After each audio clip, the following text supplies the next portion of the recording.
I could just go in. Guys, when I tell you it's been one calamity after another for me since the start of the year that found me to be homeless. I mean, because up until March of this year, very, very self-sufficient. Kept a decent roof over my head, supporting my children, can walk around dignified, don't owe anybody anything, my bills are paid. And then just like that, I don't have any alcohol addictions, problems. I drink a beer now and again, and it's more again than it is now, I guess. So what I'm trying to, far and few in between. I've been blessed that I don't have any drug problems or nothing like that. Most people think folks that are homeless, it's a drug addiction, it's an alcohol. Sometimes it is, but sometimes it's just life coming at you at the time that you're just not able to cope with, man. It's just something you don't expect. You didn't plan for it. You planned and you just do the right thing, and then just out of nowhere, beyond your control, just something comes along. When Aaron came to us, it was about 3 weeks ago, he was just looking for a place to come get a shower. He had tried other facilities in town and there was none available, so he found Waterfront on the internet. And Aaron had been sleeping in his car, and as I said, he just wanted to get a shower. So when he came and got a shower, he was told about our working homeless program. And he worked an evening shift, and so he would work the evening shift and then sleep in his car during the day. So we informed him about our working homeless program, and long story short, he entered our working homeless program, and he's been with us for the past 3 weeks. And he just recently got his CDL license, and he's ready to leave us and go to semi-tractor trailer driving school in Illinois. But here, what I found here is a peace. I prayed and I asked God, I said, Father, just get me somewhere where I could get a little bit of help, where I could use my strength to accomplish what I want without having to fight against all the negativity. And it's just been a blessing.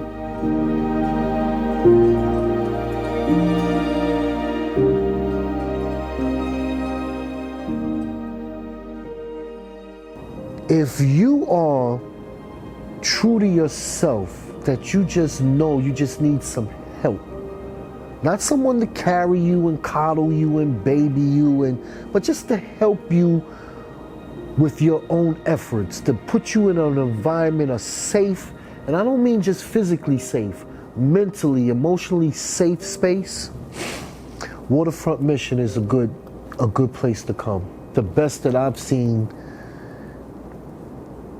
and I don't know when. No agenda, no alternative, no ulterior motive. Judgment, none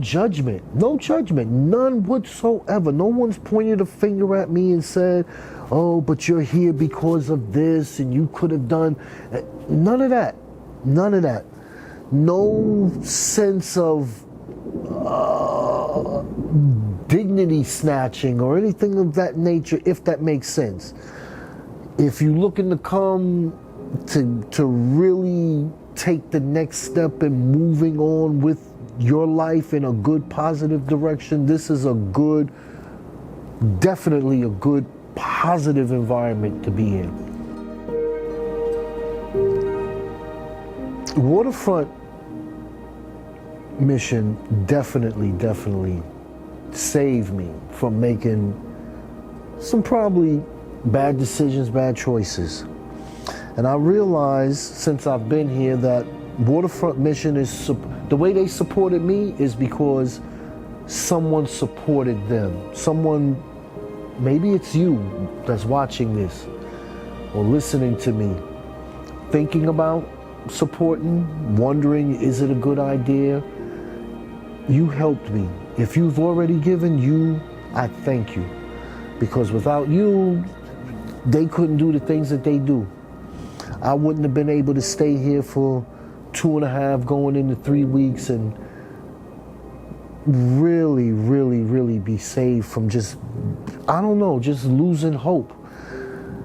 If you're thinking about, if you have, I thank you. I thank you for giving. I thank you for supporting. You supported Waterfront, which supported me. And however many others that are here and that will come, I want to thank you. Thank you very much. Well, how I came here was I had a good job, and I was staying with my best friend, and his wife didn't want a roommate anymore, so I couldn't stay there anymore. So I called this place, and then I was headed out to live in the woods in a tent with no running water, but I build fences for a living, so you kind of want to take a shower after work, and I had no capabilities to do that, so this place took me in, and I got in on the work program, and I work here in the kitchen, and go to church every day, and talk about God, learn how to be a brother to some of these people, and I'm learning how to keep my anger under control more and more every day, and trying to learn how to put people before myself. These guys are a part of our working training program. What we are doing, since we don't have the recovery program at the moment, we have what you call a working training program. We are preparing them for jobs outside the mission by allowing them to go to work just like on any other job. They check in, they begin their job shift, they have a lunch break, and they end at a certain part of the day, and that's what they're learning while they're here in our work training program.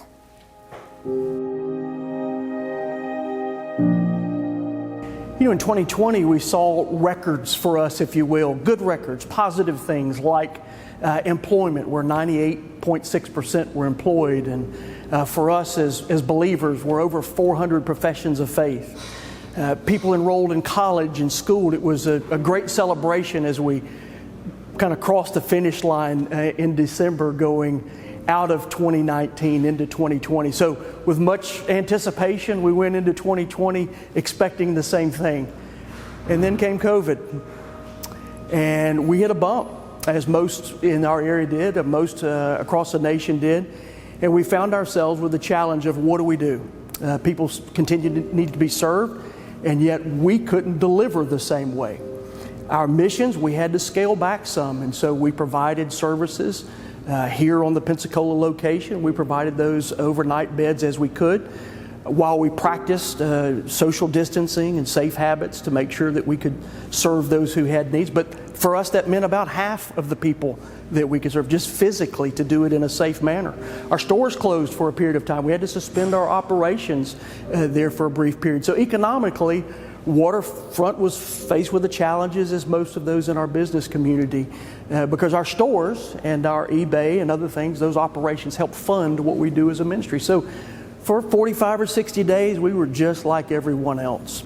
And all the while, people continue to come up the sidewalks having needs, and we did our best to fulfill those needs during a time of challenge and crisis for many. So Waterfront, we've been open, not the same, but doing what we can. And so we have limited services for overnight, as well as the same as when we provide our meal services for lunch. So it's different around here on each day, but for 71 years we've delivered, and we continue to do so even during the COVID crisis. Now, the future, we're responding like most are, and that is with a little bit of uncertainty, and yet we're making steps forward each day. We're going to continue to serve. It'll be a little different. It'll be abbreviated, if you will, but our goal is to make sure that we address those folks in the emergent side of the equation, rescue. And we've shifted most of our dollars, most of our attention, most of our staffing to this crisis that we're in on a day-to-day basis. Consequently, we know that demands in the community will go up as the resources have gone down. So as we shift and we determine what's next for us, we know this. It's going to take more. It may take more to do even less at times. But with the citizens of Pensacola that's always been there, we'll continue to call out and ask for resources to help us, whether it's teaching, whether it's mentoring, whether it's time or treasure. We need it all, because the demands will go up, and we're committed to being here and meeting such a great challenge that'll be before us. So outside of the Bible, our Christian faith teaches us that we should take care of the less fortunate. I think in Pensacola, it sets the tone for a community. How do we treat the most misfortunate of our community? If you're walking downtown and you can't drive through Pensacola without seeing panhandlers, you can't walk downtown without seeing homeless sleeping on the sidewalks. And I think that says a lot about a community, is what are we doing to address those issues? The population that tend to fall through the cracks and are battling drug addiction, battling mental illness. And the Waterfront Rescue Mission is a shining example of how Pensacola should handle that. They need more of what we need in Pensacola. Waterfront Rescue Mission, they need mental health counselors on staff. It's costly to do that. They need the drug addiction. They do a wonderful job with drug addiction and rehab at the Waterfront Rescue Mission. They do a wonderful job with jobs training program. They do a wonderful job. It's not just enabling the homeless. They're not just feeding them, giving them clothes for a day and then sending them out the door. They're invested in individuals. Every single individual that comes through that door, the Waterfront Rescue Mission is invested in that person. They treat them as a person, and that's what's so critical about, what's so wonderful about Waterfront Rescue Mission, and that's the need that they feel in Pensacola. So every day at Waterfront, it is a privilege for us to come alongside those guests who walk up our sidewalk every day. Whether they need a meal or they need a shower or they just need a friend, we come alongside them and we point them to Jesus. We point them to the hope and the value that Christ crafted in them. They're humans just like we are. The only difference between me and you and some of our guests who walk up the sidewalk is maybe just one choice, one life circumstance that put them in a place where they need help. They need assistance. They need a hand up. And that is what Waterfront does every day. You've heard from some of our staff, and more importantly, you've heard the stories of many of those who we serve on a daily basis. They could be you, they could be your son or your father or your nephew. Do you have a place in your heart to help those who need us? They need that little bit of assistance, and Waterfront is here to offer that. What a blessing it is for our community to have a place like Waterfront that for 71 years has served this community by offering a hand up and not just a hand out to those who are in need, who are struggling, who need the hope of Jesus.